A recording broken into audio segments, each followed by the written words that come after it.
Why do leaders shy away from humor?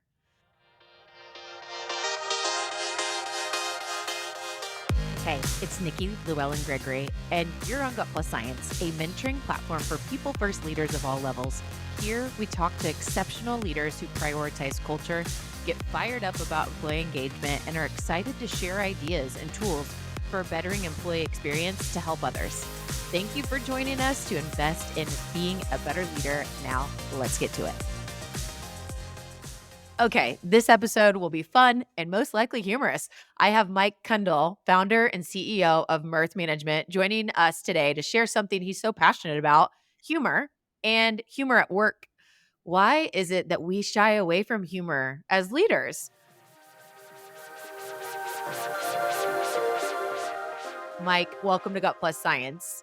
I love this because it's such a unique episode. And I really, after us talking and having our prep call for it, I'm like, this is such a powerful addition to your toolbox, if you will, as leaders. So I would love if you'll help us kick this off by doing a little storytelling. So, Mike, share a workplace or a leader to illustrate what humor done well looks like. And then also, we're going to talk about the flip side just so we can get a picture of what this looks like done well at work and not.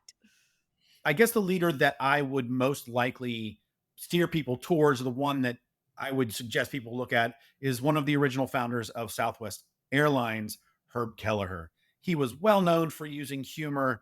There's this one quote that's attributed to him. I'm going to paraphrase. He said, "Here at Southwest, we're really looking to hire good people because we can train good people to do the things that we want them to do. We're not necessarily looking for someone with only a skill set. We want a good person who we can augment with a skill set."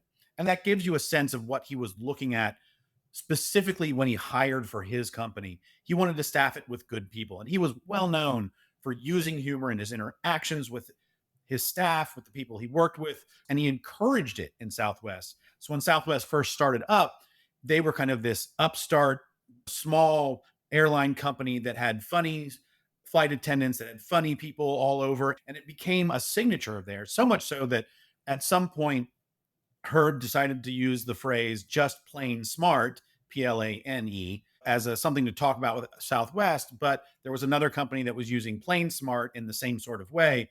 And what happened was is there was going to be some legal action, but Herb settled it hilariously with an arm wrestling match that he lost to the owner of the other company. And his penance for losing, as it were, was to admit that the other company had this phrase first and to give $5,000 in charity to whatever the company that he lost to, that person, what they wanted.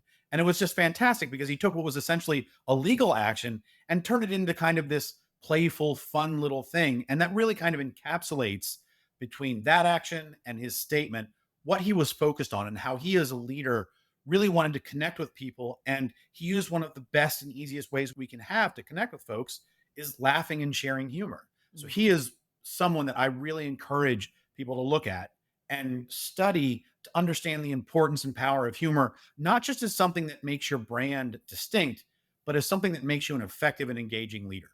And I think all of us can share an experience about being on Southwest. If you've ever flown Southwest, I'm sure you've had something that was like either a crazy funny experience from the flight attendant, them just hopping on and telling a joke versus like get your seatbelts ready, right? They just do something very different and innovative, or just the way that they come by and do funny things at your row, like asking you your drinks. It's just there is humor all throughout Southwest, whether it's in a huge way, which I can remember times where the whole plane was laughing, or it was just this like little experience of just me one on one with that flight attendant. But it just goes to show the ripple effect of a leader at the top and how that just ripple effects down and really impacts culture. And since we're on airlines, we might as well talk about the flip side. We've all been on different airline brands where it's like quiet as a mouse, pin drop. Gosh, God forbid that you put your bag in the thing wrong, but just that vibe that comes across, that very serious vibe on the flip side. Any comments there? So I don't want to call any one bad leader out or this sort of thing because that would just feel like this person's going to find something in their DMs and they'll be like, "Who's this guy?" I think one of the things that we can all notice and remember is when we've been at work and it was clear that laughter and humor just wasn't tolerated, it wasn't allowed, and how tight and how not just unhappy unenjoyable that space was. And people, they can always talk about a place where they enjoyed working and how there was laughter and humor present. And when there wasn't, or when it was discouraged, how much they just didn't want to go back to that job, how much they tried to get out early or not finish. We've all been on airlines where people are tired, or they're not engaged as well as they should be, or they're just kind of running through the motions. And one of the things that's great is when that flight attendant, or when that person who works at the front desk or is taking your tickets kind of injects humor into that space. They're reaching out to you as an individual, not as a customer, because whether you laugh or not really doesn't make your payment for their services go up. It makes you appreciate their services because they reach out to you. And it's a sort of kindness, it's a kindness of human interaction. And when that is kind of kept away, if leaders shy away from this sort of thing, or if it's not appreciated, or more importantly, like you said, it kind of cascades down where it's not encouraged, you're going to start to feel that across the culture. In this example, we're talking about the airlines. It's not only touching the employee experience, but also the customer experience. And I think it's important to say, like, when employees are uplifted and lighter, the customer experience is getting that ripple effect as well with employees, which this show is really designed to impact the employee experience and help people experience meaningful work and have engagement in that work that they're doing. And when someone, is working 30, 40, 50, 60 hours, and it's just, we are here to get this job done. I mean, come on. Like, this is our life. The majority of our waking hours are at work. Why would we not want to have fun as well? And humor is a great way to do that. So, Mike, let's talk about humor at work myths and things that some are thinking that we just might want to challenge today. Like, if you're humorous, you're not serious. Like, what are some of these things that are myths that you come up against? I've actually taken that myth of humor and laughter are not serious and they're not work, because when I go and talk to people about what I do and how I consult, and I go to companies and talk about the power of humor to improve engagement and efficiency and resilience, a lot of people like you will say, "Oh, that's really cool. That's so unique. It's so interesting. We need more humor. You're right. That's really cool." And I'll look at them and I'll say, "Cool enough to hire me?" And they'll just freeze, because I know what's going on in the back of their head is this: how do I go to my boss and tell them I'm going to bring someone in not to talk about leadership or team building, but he's going to talk about humor and making it lighter at work and how to use jokes better. And I don't see the A to B to bottom line C sort of outcome. And it's because we have this deep rooted suspicion, this kind of bad assumption that we all know is false, if we think about it for more than 5 seconds, that humor and seriousness and laughter and work are the opposites. And if you're working, to use your example, in that 30, 40, 50, 60 hours a week, if you're really putting in time, if you are really working hard, those moments when you have breaks of levity, when you share laughter with the people who are on those front lines with you about the difficulties that you face, those are the things that more often than not reinvigorate you quickly, effectively, and in ways much more enjoyable than any other. Don't get me a pizza party. Let me sit with my colleagues and laugh a little bit, or we can share a coffee and just kind of decompress for a few minutes. And I call it kind of the asymmetry of what humor needs. You just need a little joke, a little bit of laughter, a spot of levity here and there, and the whole feeling changes in your workspace. Because we're trained to think that we're always going for this next thing, that the bottom line, that we've got to do this and shave off a percent here, or we're counting those beans, as it were, we tend to think of anything that deviates from that as being a negative influence. And it's bad. When I'm at work and I'm working with someone that I enjoy working with, that I'm laughing with, that I can joke with, I'm better at my job. You're better at your job. It becomes enjoyable. And as the research has shown, we don't feel the pain as much. We don't stress as much. We're much more resilient. So, because we have this bad view, we tend to shy away from it. I liken it to kind of a deforestation of the workspace. We cut all this stuff away and we have a less healthy work ecosystem when we cut away these things that we don't immediately see as leading to this, whatever the outcome is, or whatever the 10% or whatever the number is, right? Because it's hard to calculate this except when it's missing. We see it and we feel it gone, and we don't like it. I think it's always good to remember that people remember most how we make them feel. And who doesn't want to laugh or feel lighter? Who doesn't? And so that's just something to note as we remember how it makes us feel. And it's like sometimes, that saying, like, I can't put my finger on it, but it's like, I want the optimistic side of, I can't put my finger on it, but man, it's so fun and awesome here versus I can't put my finger on it, but something's wrong? So creating this experience where people have this feeling of being there that you just want more because the feeling is good. So just something to note. But on our journey to incorporate or better leverage humor, share what not to do. And bonus if you have a funny story about a leader who took a stab at this and fell flat, just so we can laugh for a minute. So, one of the things that I always encourage people to avoid is making fun of and using sarcasm as a kind of cover for some sort of anger or aggression. If you're making fun of in that kind of ridiculing way, if you are using your sarcasm to cover over something you're angry about, it's only going to make things a little bit worse, okay? Because you're going to think that you're coming off as fun or funny, and people were really good at picking up when people are being sarcastic and rude.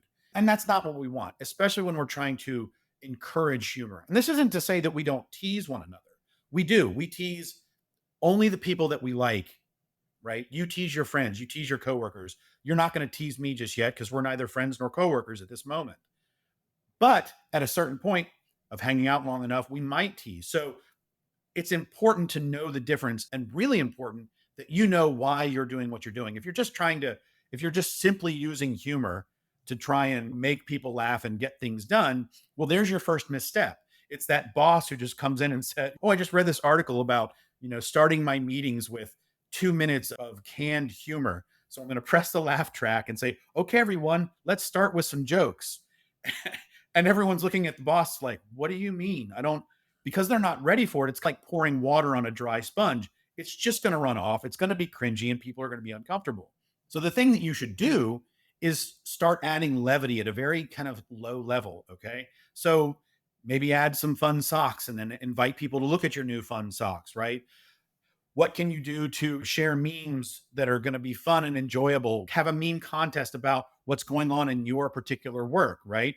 What sort of memes going to apply? They're easy to make. People love to share them. And it's a fairly low level, low stakes way to get involved. But one of the things that you really want to do is find ways to commiserate with people. So, a basic one that I talk about, and I got this from a student years ago. He walked into class and the weather was pretty hot out that day. And he said, "This weather is just disrespectful." And I remember thinking, that is perfect. That is just such a great way to talk about how hot it was. Well, there's something that we all share. We all experience the weather, and it's a fun way to talk about it. And that's the way to get humor in there easily, is to start talking in fun ways about things we experience on an everyday. So a personal story about using humor, and here's one that actually works. I teach a historically black college or university called North Carolina A&T State University in North Carolina. And I'm a white guy and I teach students who are mostly of color and my colleagues are mostly of color. And at some point, the question of what it's like for me here is going to come up in some way, shape, or form. And I know when my students are going to ask because I can feel it. So instead of letting them ask me or them having them kind of broach the topic, which can be difficult because I'm their teacher and I hold a level of authority in the classroom, I just look at them and I say, okay, let's talk about the fact that I'm melanin challenged. And right there, just that little clever way, in my opinion, of saying that I'm white drops the temperature in the room and we can have a discussion. Okay. But you can also imagine someone, I don't do this right out of the gate. This is something that I do only after a couple of weeks. So that sponge analogy is kind of a good one. If you're going to try and start introducing humor and you don't want it to fall flat or go poorly, you want to start easy in things that most people share that are very low stakes, memes, joke about the weather, joke about potholes, and stay in that area. And in my book, I have a whole chapter devoted to just that idea. But there's how you're going to be able to do it. And what I say is, if you sow the seeds of levity, laughter is going to follow. You're not going to get jokes the first day. You're going to get those a couple weeks in, but you have to show as the boss, as Kelleher did, that humor and laughter are things that we encourage, not just tolerate, that we encourage, that we expect them to be there. So good. Okay, and to tie into, like, taking a stab at it and falling flat, and connecting to, there's got to be a why behind it. So, for example, if a leader who hardly ever responds to email, usually is like a one liner, maybe 10 words if you get an email from them, but then 3 times a week, all of a sudden, without any context, you start getting like joke emails and meme emails. It's like, "Wait, what?" And people are more confused than anything, and so I'm curious, just kinda using that example, that's probably not the best practice there. Mike, how do you feel about a leader sharing with their people, "I'm wanting to work on myself and bring humor," like, stating that this is something that they're working on to tee it up? Yeah, absolutely. So, uh, I used to do a lot of dancing, and sometimes, we'd call those verbal leads. Right? I'm going to tell you what I'm going to do because I'm going to mess it up if I tried this other way. So I'm just going to tell you. And what you said there is actually really quite nice, because if the leader comes out and says, I want to try and do this thing as a form of changing how I lead, form of self improvement, it it humanizes the leader in a way that nothing else can. And you're inviting the employees to go on this journey with you. Because probably what you're thinking of at that point is that there's this kind of stratified difference between you and the employees. And when you invite them into that space with you, you lower that hierarchy, or you remove some of that hierarchy. And again, you're treating them as people. And probably the best thing for them to do is share what they find funny, again, within certain parameters, because you're inviting them to see you as not just the boss, but as the boss who enjoys, I don't know, the Three Stooges, or who enjoys goofy memes, right? Yes, don't send 3 emails if you're the person who responds with one line. Don't spend 3 emails in the day. But as a professor, I put a meme in my syllabus. So before they've even met me, they see the meme. And so they're going to be slightly confused, but they're going to be thinking, why is this person using a meme? And then when I get into class, I explain it, and it starts to create that atmosphere where I'm going to play, I'm going to use humor, and it's all in the service of getting us to work better together as teacher and student, as leader and employee. Yeah, and I think that there's something there to be said about consistency as well. I remember years ago when I changed churches, the pastor would always start the service when he would walk up with a joke. And it was so different than like the experience that I'd had my whole life in like the Catholic Church. And I always thought, huh, but then, probably 4 or 5 times of being there, I was like, oh, I wonder what the joke is. But the consistency was what built that, I don't know, my buy-in, I guess, which was pretty powerful. So I'd love, Mike, if you want to walk us into what it looks like to prioritize leading with humor. So, for a leader that's kind of built the foundation, why we're doing this, maybe shared, here's what's to come with me working on myself, or maybe some people are already using humor and they're trying to just sharpen that to create more of a lighter, playful experience for people. What does like prioritizing humor look like, or kind of creating a framework for leading humor? So, what someone's going to do is one of the things I talk about in my book, and one of the things I think is so helpful when it comes to humor, is that one of the things we want leaders to be is someone who's smart, who's agile, who can change and flow. Well, humor is about creativity. When you find something funny, or you notice something that causes other people to laugh, it tends to be something where you've put two ideas creatively together. So, to go back, the melanin challenge. My being a white person isn't the fact that I'm challenged in melanin content. That's just a funny little way to talk about the same sort of thing. But what it allows you to do is start to see the world in different ways. And you can start to uncover humor when it wasn't there, or where other people might not see it. And when you do that, you invite them to see the world as you see it, right? You invite them to share that experience with you, and you're showing them something that you find funny. These are all ways to humanize, to reconnect, to improve the social bondedness of the group, or the people, or the individuals, however you're using it in that way. Again, start small. One insurance company was really good about using puns, even bad ones, at the end of every email that they sent out. And after a while, kind of like your example with the Catholic Church, you started looking forward to the jokes that the pastor gave. Well, people started looking forward to the puns at the end of the emails. And so much so that when it was missed one time, people were like, where's our pun? We want, okay, hey, come on, where's our pun? They began to expect it. So you can set it up in these little ways. And then even someone who's confused is going to look around going, why is this person using humor? And they're just going to be confused. But if you continue with it, if you stick with it, they're eventually going to come to accept it. And as short as 5 visits, 5 Sundays, the humor is now part and parcel of their expectations. And that's where you start to build that culture of using humor. The other thing that you want to do this is to make sure that, say, in meetings or in something, that you're not just launching into the agenda. If everyone sits down, or when you sit down and everyone comes to order, as it were, you're just launching into the agenda. What you're doing is you're saying the only thing that's important here is the agenda and how you all are going to relate to this agenda. And remember, you've got a bunch of people who are working for you, so talk to them.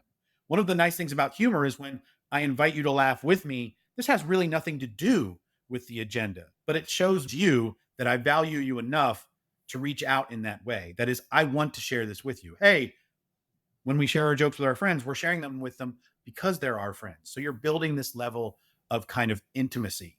It's not a high level of intimacy, but it's enough to make that person, like you said, how does this person make me feel? When I'm with them, there's always room for a smile. That makes me feel good. I want to hang out with them.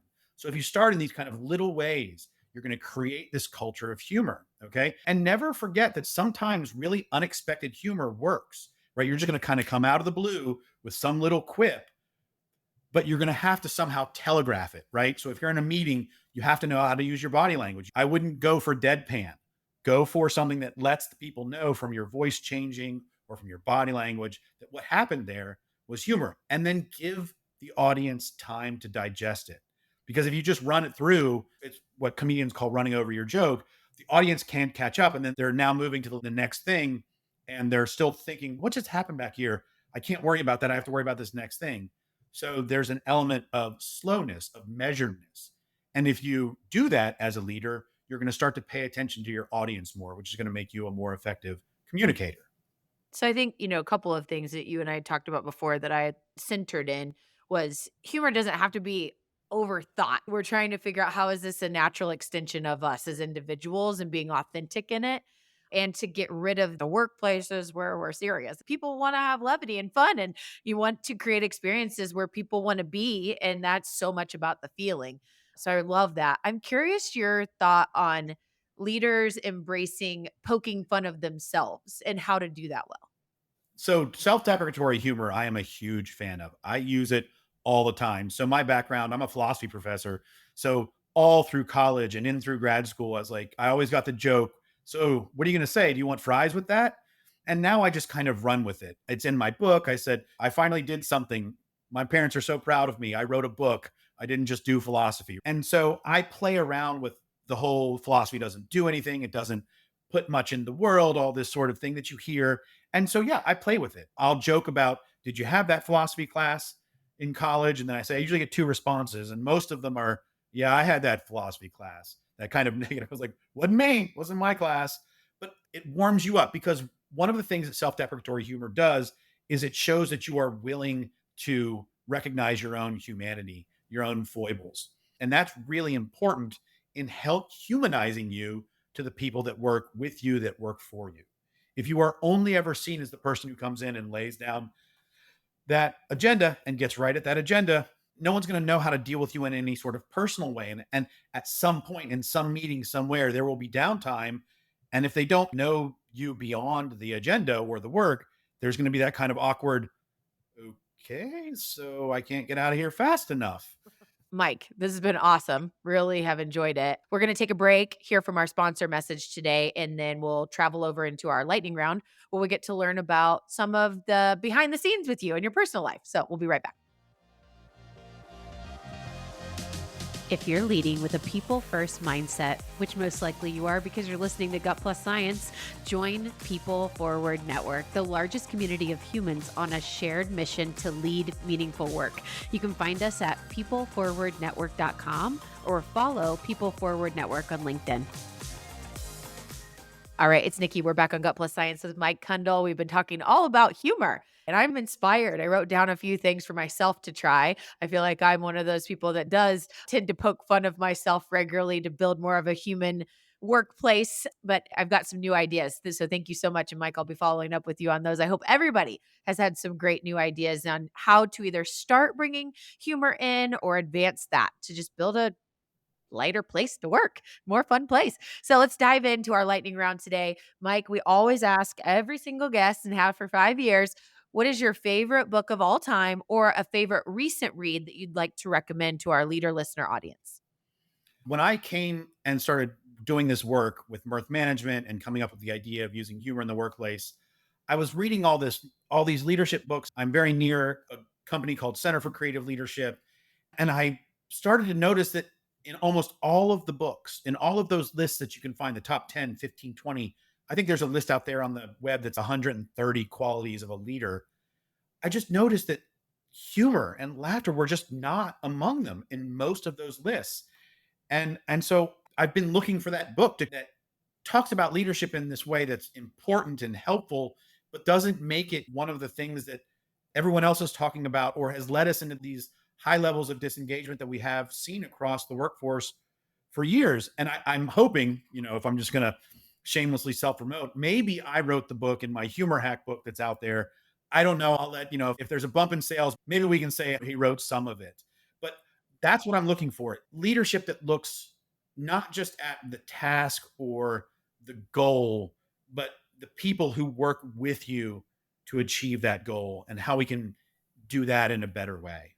Yeah, absolutely. So, two things on that. One is I think it's awesome to say, hey, if I wrote a book and I feel like, I took all this time and put everything into it, like all of my favorite pieces of learning, that just might be the favorite book. And that's okay. The other side is we'll put a challenge out to our listeners. If you have picked up a book that is in this vein of like how to bring humor into the workplace and inspire that and lead that, give us a shout out. You can direct message on LinkedIn Mike or myself. We'd love to know what that is and add that to our list, just, since there's not a lot out there. All right. So, Mike, a couple fun questions. What are you celebrating this week? I'm actually celebrating the fact that I was promoted to full professor at my university. That's kind of the last step for me, kind of in I'll keep publishing and all this sort of thing, but that's the highest you can go as a professor. And it's been really fun the last 5 years of doing research and reorienting and writing the book and doing what I've been doing with humor and leadership has really shown me something that I hadn't noticed before. That's my avocation now, is to kind of help get this word out there so people can get more humor into their spaces. I love that. Congratulations. Yay. Thank you. Okay. Share something that always makes you smile. Listening to my boys bicker and fight with one another. They're teenagers and older, and it is so funny to hear them just go at one another in this kind of rough and tumble way that sometimes I have to step in, but more often than not, it's just downright hilarious to hear them go at one another. I can feel that as we've got four boys around and it's just these constant jokes and cuts and I mean the humor is strong, right? So I see Yeah. where you're coming from with like what always makes you smile. It's really on brand. So that's cool. And Mike, what is the best way for our listeners to connect with you after the episode today? They can find me on LinkedIn. They can visit my website, www.mirthmanagement.co. They can find, Mirth Management on Facebook if they're into it. And so email or messages through there are going to be the best ways to get a hold of me.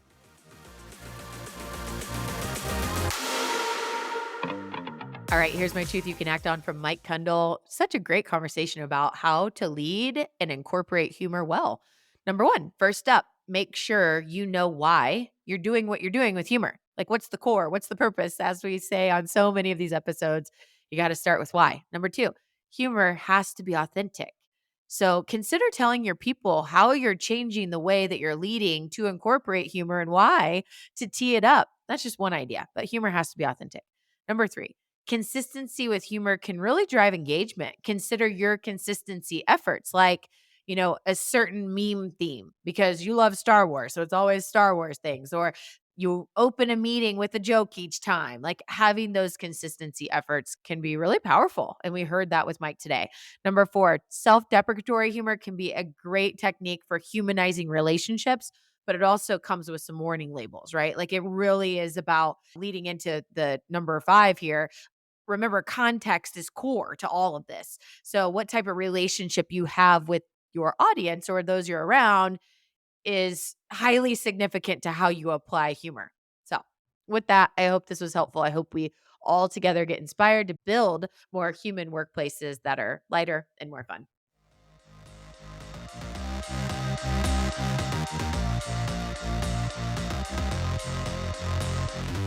We just left the world a little bit better. Now, go do something with it.